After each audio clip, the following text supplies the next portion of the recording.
Forgotten username recovery failed on current premium fix. If you've tried to recover your current premium username and failed, you're not alone. Most people get this wrong by either using the wrong email or skipping key verification steps. The surprising truth is that with the correct approach, you can regain access quickly and securely. Step 1.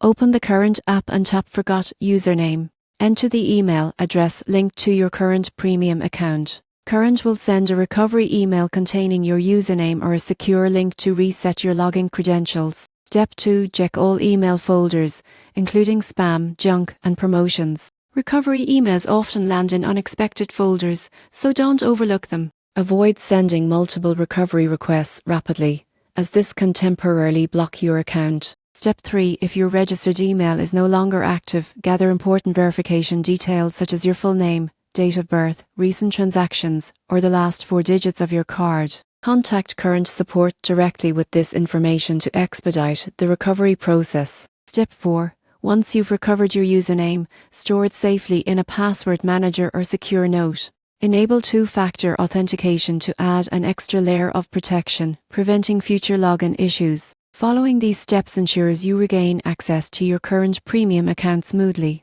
Proper verification, patience, and secure credential management are essential for keeping your funds, account history, and financial tools safe and accessible.